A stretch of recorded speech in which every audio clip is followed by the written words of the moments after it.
राम राम जी, सभी को स्वागत करते हैं आपका आपके अपने YouTube चैनल मोर ग्रुप एकेडमी में। लेकर आए हैं आपके लिए टॉपिक वाइज वन लाइनर क्वेश्चनों की सीरीज जो आपके लिए बहुत ही हेल्पफुल होने वाली हैं। आज का हमारा टॉपिक है फिजिकल फिटनेस। फिजिकल फिटनेस से वेरी इंपॉर्टेंट क्वेश्चनों को लेकर आए हैं सिर्फ आपके लिए। तो शुरू करते हैं आज की हमारी वीडियो को। फर्स्ट क्वेश्चन है, वह योग्यता जिसको कि नियमन प्रक्रिया और गामक नियंत्रण के दृढ़ और आदर्श नमूनों के रूप में समझा जाता है तथा जो खिलाड़ी द्वारा सामूहिक गतिविधियों को अच्छे प्रभाव एवं गुण के साथ करने के लिए खिलाड़ी को योग्य बनाता है, तो उसका क्या नाम है? वह है समन्वय योग्यता। समन्वय योग्यता को कितने भागों में वर्गीकृत किया गया है? तो इसको 7 भागों में वर्गीकृत किया गया है। वह कौन सी योग्यता होती है जो एक क्रिया के क्षेत्र से संबंधित समय और स्थान में शरीर की गतिविधियों एवं स्थिति में परिवर्तन का निर्धारण करती है? तो उसका नाम है ओरिएंटेशन एबिलिटी। आगे चलते हैं, वह कौन सी योग्यता होती है जो संकेत के साथ प्रभावी रूप से शीघ्र प्रतिक्रिया करती है? तो उसका नाम है प्रतिक्रिया योग्यता। आगे चलते हैं, वह कौन सी योग्यता होती है जो स्थिर एवं गतिशील अवस्था में शरीर के भागों का संतुलन बनाए रखती है? तो उसका नाम है संतुलन योग्यता। आगे चलते हैं, परिवर्तित परिस्थितियों के अनुसार गतिविधियों में प्रभावशील परिवर्तन करने की योग्यता किसे कहते हैं? तो उसका नाम है अनुकूलन योग्यता। वह कौन सी योग्यता है जो कि खेल गतिविधियों को सफलतापूर्वक कार्यान्वित करने हेतु शरीर के विभिन्न भागों की क्रियाओं को अर्थपूर्ण ढंग से संयुक्त करती है? तो उसका नाम है युग्मन की योग्यता। आगे चलते हैं, वह कौन सी योग्यता है जो कि तालमेल के उच्च स्तर, शारीरिक गतिविधियों की बचत तथा गामक क्रियाओं के परिवर्तन से संबंधित होती है? तो उसका नाम है पृथक्करण की योग्यता। वह कौन सी योग्यता है जो बाह्य गतिविधि के लय की ओर भार को ग्रहण करने के पश्चात गामक क्रिया में उत्पन्न किया जाता है? तो उसका नाम है लयात्मक योग्यता।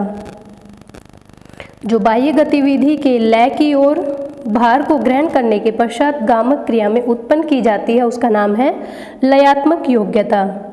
आगे चलते हुए, कौन सी क्षमता होती है जिसके द्वारा वास्तविक गामक क्रिया द्वारा तकनीक को प्रदर्शित किया जाता है? तो उसका नाम है कौशल। नेक्स्ट क्वेश्चन करते हैं, किस गामक कार्य को करने के लिए जिस विधि का उपयोग किया जाता है उसे कहते हैं तकनीक? उसका नाम क्या है? तकनीक। किसी कार्य को करने के लिए जिस विधि का उपयोग किया जाता है उसका नाम है तकनीक। प्रतियोगिता के दौरान कोई रणनीति बनाना कहलाता है? तो इसका नाम है युक्ति। प्रतियोगिता के दौरान कोई रणनीति बनाना युक्ति कहलाता है। अवधिकालीनता के अंतर्गत कितने काल आते हैं? तो ये 3 काल आते हैं। खेलों में वैज्ञानिक रूप से अवधिकालीनता को कितने प्रकार में बांटा गया है? तो इसको 3 प्रकार में बांटा गया है। आगे करते हैं क्रीड़ा प्रशिक्षण। सबसे लंबी अवधि का प्रशिक्षण चक्र कहलाता है मैक्रोसाइकिल। सबसे कम अवधि का प्रशिक्षण चक्र कहलाता है माइक्रोसाइकिल।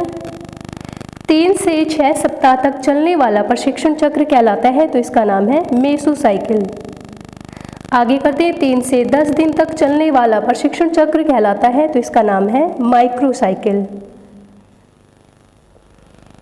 नेक्स्ट क्वेश्चन करते हैं, गति एवं ताकत का संयुक्त मिश्रण कहलाता है, तो इसका नाम है विस्फोटक क्षमता। गति और ताकत का संयुक्त मिश्रण विस्फोटक क्षमता कहलाता है। तनाव बढ़ने पर मांसपेशी की लंबाई कम होना कहलाता है, तो इसका नाम है कॉन्सेंट्रिक कॉन्स्ट्रक्शन। आगे करते हैं, शक्ति सहनशीलता विकसित करने के लिए प्रशिक्षण की सघनता होनी चाहिए, तो ये होनी चाहिए 40 से 60%। नेक्स्ट क्वेश्चन करते हैं, स्पीड एबिलिटी अधिकतम ताकत एवं एक्सप्लोसिव शक्ति को विकसित किया जाता है, तो ये बारंबारता पद्धति से विकसित किया जाता है एक्सप्लोसिव शक्ति को। लचीलापन कितने प्रकार का होता है? तो लचीलापन 2 प्रकार का होता है। क्रियाशील लचीलापन एवं अक्रियाशील लचीलापन किसके प्रकार हैं? तो ये हैं लचीलेपन के प्रकार। क्रियाशील लचीलापन और अक्रियाशील लचीलापन लचीलेपन के प्रकार हैं। लयबद्ध खिंचाव विधि, मंद खिंचाव विधि एवं मंद खिंचाव एवं स्थिरता विधि किसको विकसित करती हैं? तो ये सभी लचीलेपन को विकसित करते हैं। आगे चलते हैं। लयबद्ध खिंचाव, लयबद्ध गति बाउंसिंग बॉबिंग के साथ खिंचाव की मुद्रा को प्राप्त करने की विधि को क्या कहते हैं? तो इसका नाम है ब्लास्टिक स्ट्रेच विधि। आगे करते हैं। लचीलेपन को विकसित करने की विधि को क्या कहते हैं? जिसमें प्रग्राहकों की तंत्रिका मांसपेशियों को उत्तेजित करती है, तो इसका नाम है पोस्ट आइसोमेट्रिक स्ट्रेच विधि। अच्छे लचीलेपन के लिए शरीर के कौन से भाग इसके अनुरूप होने चाहिए? तो ये हृदय एवं संधि अनुरूप होने चाहिए। चालक क्षमता के कितने प्रकार होते हैं? तो चालक क्षमता के 5 प्रकार होते हैं। प्रतिक्रिया योग्यता, गति की चाल, त्वरण योग्यता, प्रवचलन योग्यता तथा चाल सहनशीलता किस शारीरिक स्वस्थता की क्षमता के प्रकार हैं? तो ये सभी हैं सहनशीलता के। गति योग्यता की साधारण प्रतिक्रिया योग्यता को विकसित करने के लिए कौन कौन सी विधि अपनाई जाती है?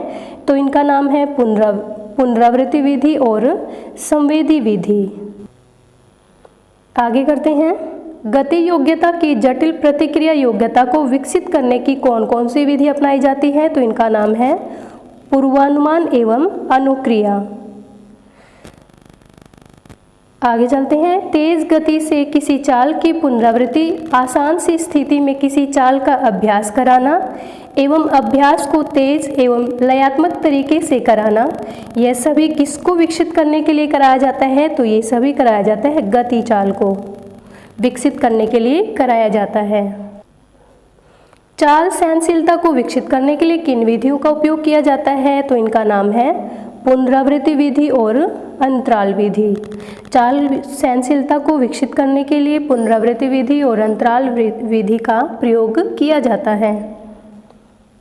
आगे चलते हैं। विभिन्न खेल गतिविधियों की विशेषताओं के आधार पर ब्लूम ने खेलों के किन 7 महत्वपूर्ण समन्वय तालमेल योग्यताओं का वर्णन किया है? तो इनका नाम है युग्मन की योग्यता, युग्मन की योग्यता तथा पृथक्करण की योग्यता।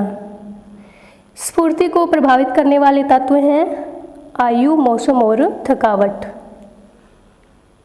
नेक्स्ट क्वेश्चन करते हैं। आयु, लिंग, शारीरिक बनावट, खुराक तथा मौसम किसको प्रभावित करने वाले कारक हैं? तो ये प्रभावित करते हैं शारीरिक स्वस्थता को। नेक्स्ट क्वेश्चन करते हैं। खिलाड़ी की गतिशीलता एवं विशेष ताकत, बल व सहन शक्ति एवं तकनीक किसको प्रभावित करने वाले तत्व हैं? तो ये गति को प्रभावित करने वाले तत्व हैं या कारक हैं।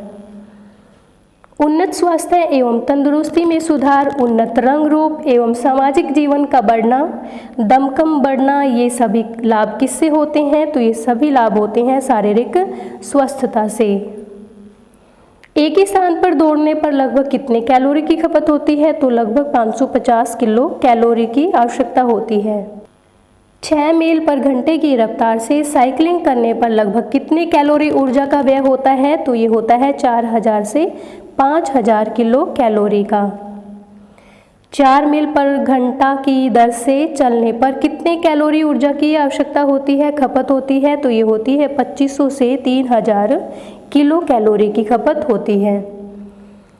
शरीर या देह की मुख्य तौर पर सेल्डन द्वारा कितने और कौन सी किस्में बताई गई हैं? तो इनका नाम है एंडोमॉर्फ, मेसोमॉर्फ और एक्टोमॉर्फ। आगे चलते हैं। खिलाड़ी के अच्छे प्रदर्शन के लिए चिंता का स्तर कितना होना चाहिए? तो ये होना चाहिए 20 का।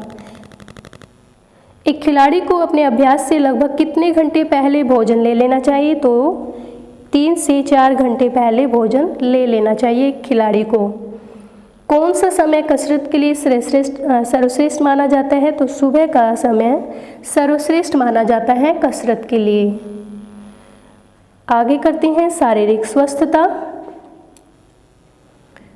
शारीरिक फिटनेस व्यक्ति को अवयव क्षमता से संबंध है, जिसमें हम अपने रोजाना के सामान्य कार्य बिना थके या थकान के साथ संपन्न करते हैं और अचानक आने वाली किसी आपात स्थिति से निपटने के लिए पर्याप्त बल और ऊर्जा सुरक्षित रखते हैं। ये किसने कहा है? ये सब वचन है निक्सन के।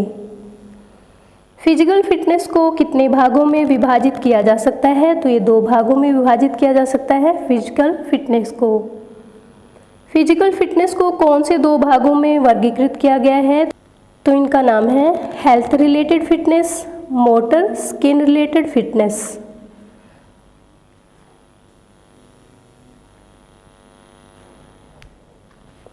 आगे करते हैं कार्डियो रेस्पिरेटरी एंड्योरेंस, फ्लेक्सिबिलिटी तथा बॉडी कंपोजिशन एवं मांसपेशीय ताकत एवं सहनशीलता, ये सभी किसके अवयव हैं? तो ये सभी अवयव हैं हेल्थ रिलेटेड फिजिकल फिटनेस के। ये सभी अवयव हेल्थ रिलेटेड फिजिकल फिटनेस के हैं। आगे चलते हैं, गामक कौशल संबंधित शारीरिक स्वस्थता के अवयव कितने होते हैं? तो ये होते हैं 6। नेक्स्ट क्वेश्चन करते हैं, गति एवं शक्ति, चपलता तथा तालमेल और सहनशीलता एवं संतुलन, ये सभी किसके अवयव हैं? तो ये सभी अवयव हैं गामक कौशल संबंधित शारीरिक स्वस्थता के।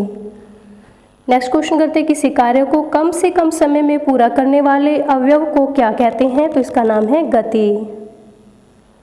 किसी कार्य को करते समय मांसपेशी या मांसपेशियों का समूह पूरे बल से कम समय में संकुचित होती है, इस घटक को क्या कहते हैं? तो इस घटक का नाम है शक्ति। किसी कार्य को करते समय मांसपेशी या मांसपेशियों के समूह पूरे बल से कम समय में संकुचित होते हैं, इस घटक को शक्ति कहते हैं। वह क्षमता जिसके द्वारा मानव शरीर जल्दी तथा प्रभावपूर्ण रूप से दिशा बदलता है, तो वो बदलता है चपलता के कारण। वह क्षमता जो मानव शरीर के साम्यावस्था को स्थिर तथा चलायमान स्थिति में बनाए रखता है, तो उसका नाम है संतुलन। मांसपेशियों की वह क्षमता जिसमें किसी कार्य को थकान की अवस्था में लंबे समय तक किया जाता है, तो वो कहलाती है मांसपेशीय सहनशीलता। मांसपेशी तथा मांसपेशियों की वह क्षमता जिसमें किसी प्रतिरोध के विपरीत कार्य किया जाता है, तो उसका नाम है मांसपेशीय ताकत। नेक्स्ट क्वेश्चन करते हैं, वह क्षमता जिसमें तंत्रिका तंत्र शरीर के विभिन्न अंगों में आपसी तालमेल बनाए रखता है, तो उसका नाम है सामंजस्य। हृदय तथा फेफड़ों की वह क्षमता जो किसी अभ्यास के दौरान तथा क्रिया के दौरान अपने को प्रभावशाली रूप से व्यवस्थित करते हैं, तो उसका नाम है कार्डियो रेस्पिरेटरी एंड्योरेंस। वह क्षमता जिसमें व्यक्ति लंबे समय तक थकान की स्थिति में किसी कार्य को करता है, तो सहनशीलता के द्वारा व्यक्ति लंबे समय तक थकान की स्थिति में भी कार्य को करता रहता है। आगे करते हैं, मांसपेशी या जोड़ों की वह क्षमता जो किसी संचलन को बड़े रूप में विस्तारित करती है, तो वो है लचकता। व्यक्ति की वह कुशलता जिसके द्वारा वह किसी भी कार्य को किसी भी वातावरण में आसानी से करता है, तो उसको क्या कहते हैं? तो उसका नाम है शारीरिक स्वस्थता। नेक्स्ट क्वेश्चन करते हैं, मानव शरीर की वसा युक्त मात्रा और बिना वसा की मात्रा के संयोजन को कहते हैं, तो उसका नाम है बॉडी कंपोजिशन। आगे करते हैं, गति की इकाई होती है, तो गति की इकाई होती है मीटर पर सेकेंड। वसा की मात्रा किस यंत्र से मापी जाती है? तो ये मापी जाती है स्किन फोल्ड कैलिपर के द्वारा। स्किन फोल्ड कैलिपर के द्वारा वसा की मात्रा को मापा जाता है। पैर व कमर की ताकत किस यंत्र से मापी जाती है? तो ये डायनोमीटर के द्वारा मापी जाती है पैर व कमर की ताकत। गति मापने का सूत्र होता है दूरी बटे समय। ब्लड प्रेशर मापने के यंत्र को कहते हैं स्पिग्मोमैनोमीटर। ब्लड प्रेशर मापने के यंत्र को स्पिग्मोमैनोमीटर कहा जाता है। आगे चलते हैं, वह क्षमता, उस क्षमता को क्या कहते हैं जिसमें मांसपेशी या मांसपेशी के समूह लंबे समय तक उच्च गति को बनाए रखते हैं, तो वो है लोकोमोटर क्षमता। आगे करते हैं, एरोबिक क्षमता शारीरिक स्वस्थता के कौन से घटक में प्रयुक्त होती है? तो ये होती है सहनशीलता में। लंबी दूरी की दौड़ों के लिए एक खिलाड़ी में कौन सी क्षमता मुख्य रूप से होनी चाहिए? तो ये होनी चाहिए सहनशीलता। एक 100 मीटर के धावक में किस घटक का मुख्य रूप से होना आवश्यक है? तो गति का होना आवश्यक है 100 मीटर के धावक में। एक जिम्नास्टिक के खिलाड़ी में किस घटक का मुख्य रूप से होना आवश्यक है? तो जिम्नास्टिक के खिलाड़ी में लचकता का होना बहुत आवश्यक होता है। ऐसा व्यायाम जिसमें व्यक्ति एक लंबे समय तक बिना रुके अधिक ऑक्सीजन ग्रहित कर पेशी में ऊर्जा पर निर्भर रहकर लंबे समय तक क्रियाकलाप करता है तो उसे कहते हैं एरोबिक व्यायाम। आगे चलते हैं, वह व्यायाम जिसमें कम से कम ऑक्सीजन से लगभग 60 सेकंड तक पेशी में ईंधन के सुरक्षित भंडार पर ही निर्भर रहकर क्रियाकलाप किया जाए तो उसे क्या कहा जाता है, उसका नाम है एनएरोबिक व्यायाम। लघु एरोबिक व्यायाम लगभग कम से कम कितने मिनट का व्यायाम होता है, तो ये होता है 2 से 8 मिनट का। मध्यम एरोबिक व्यायाम लगभग कम से कम कितने मिनट का होता है, तो ये होता है 8 से 30 मिनट तक का। आगे चलते हैं, दीर्घ एरोबिक व्यायाम लगभग कम से कम कितने मिनट का होता है, तो ये होता है 60 मिनट का। दीर्घ एरोबिक व्यायाम लगभग 60 मिनट का होता है। एरोबिक चयापचय में कितनी एटीपी की आवश्यकता पड़ती है, तो ये पड़ती है 36 एटीपी की। लघु एन एरोबिक व्यायाम कम से कम कितने समय का होता है, तो ये होता है 25 सेकंड से कम समय का। मध्यम एरोबिक व्यायाम कम से कम कितने सेकंड का होता है, तो ये होता है 25 से 60 सेकंड का। मध्यम एरोबिक व्यायाम 25 से 60 सेकंड का होता है।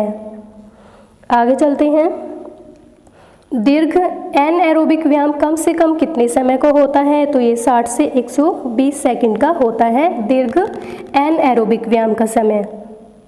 किसी क्रिया की प्रकृति के अनुसार सहनशीलता को कितने प्रकार में बांटा गया है, तो ये 3 प्रकार में बांटा गया है। किसी कार्य की अवधि के अनुसार सहनशीलता को कौन से प्रकार में बांटा गया है, तो ये बांटा गया है मध्यम समय की सहनशीलता। किसी कार्य की अवधि के अनुसार सहनशीलता को मध्यम समय की सहनशीलता में बांटा गया है। आगे चलते हैं, क्रिया की प्रकृति के अनुसार सहनशीलता की क्षमता जिसमें अधिक मांसपेशियां सम्मिलित होकर कम गति से किसी कार्य को 30 मिनट से अधिक समय तक करती हैं, जैसे कि तैराकी है, जॉगिंग है, पैदल चाल, उसे क्या कहते हैं, तो उससे आधार सहनशीलता कहते हैं। उसका नाम क्या है, आधार सहनशीलता। खेल प्रकृति के अनुसार प्रयुक्त होने वाली वह सहनशीलता जिसके आधार पर खेल गतिविधि को थकान की स्थिति में किया जाता है, तो उसे क्या कहते हैं, उसका नाम है विशिष्ट सहनशीलता। खेल अवधि पर आधारित सहन शक्ति जो 45 सेकंड तक की अवधि के लिए किसी खेल में प्रयुक्त होती है, जैसे 400 मीटर की दौड़ में, तो उसका नाम है गति सहनशीलता।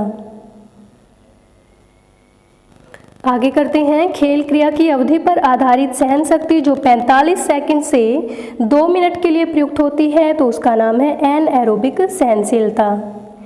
आगे करते हैं, साइकिलिंग करना, रस्सी कूदना, तैरना आदि तरह की क्रियाएं किस प्रकार की एक्सरसाइज कहलाती हैं, तो ये कहलाती हैं एरोबिक क्रियाएं। उस प्रशिक्षण विधि को क्या कहते हैं जिसको कि एक स्वीडिश भाषा में नाम दिया गया है और उसे स्पीड प्ले विधि भी कहा गया है, तो उसका नाम है फाटलेक विधि। स्पीड प्ले विधि को किस नाम से जाना जाता है, तो स्पीड प्ले विधि को सहनशीलता के नाम से जाना जाता है। वह सहनशीलता को विकसित करने की विधि जिसमें प्रतियोगी कई प्रतियोगिताओं में भाग लेता है, तो उसका नाम है competition method. Slow continuous method, fast continuous, fartlek method तथा वेरिएबल पेस मेथड आदि प्रशिक्षण के प्रकार के सहनशीलता को विकसित करने के लिए किस विधि के अंतर्गत आते हैं, तो ये आते हैं कंटिन्यूअस विधि के अंतर्गत। एरोबिक क्षमता, एन एरोबिक क्षमता, मोमेंट, इकोनॉमी, मनोवैज्ञानिक कारक, ऊर्जा स्रोत किस शारीरिक स्वस्थता के घटक को निर्धारित करने वाले कारक हैं, तो ये सहनशीलता को निर्धारित करने वाले घटक हैं। आगे चलते हैं, शारीरिक स्वस्थता का महत्वपूर्ण घटक ताकत को कितने प्रकार में बांटा गया है, तो ये 3 प्रकार में बांटा गया है। शारीरिक स्वस्थता के घटक ताकत को कौन से 3 प्रकार में बांटा गया है, तो इनका नाम है मैक्सिमम स्ट्रेंथ, एक्सप्लोसिव स्ट्रेंथ और स्ट्रेंथ सहनशीलता। नेक्स्ट क्वेश्चन करते हैं, गतिशील विधि, गतिहीन विधि, आइसोकाइनेटिक विधि तथा स्थिर विधि किस प्रकार की ताकत को विकसित करता है, तो ये करता है अधिकतम शक्ति। नेक्स्ट क्वेश्चन करते हैं, विशिष्ट एवं प्रतियोगी व्यायाम गहन अंतराल विधि किस प्रकार की ताकत को विकसित करता है, तो विस्फोटक शक्ति को विकसित करता है। आगे करते हैं, एक्सटेंसिव अंतराल विधि, गहन अंतराल विधि, प्रतियोगिता व्यायामों द्वारा चक्रीय ट्रेनिंग विधि किस प्रकार की ताकत को विकसित करता है? तो ये करता है सहनशीलता को विकसित। शक्ति सहनशीलता के विकास की सबसे प्रभावी विधि जिसमें विभिन्न प्रकार के व्यायामों को एक परिपथ में तैयार कर अभ्यास किया जाता है, तो उसका नाम है चक्रीय ट्रेनिंग।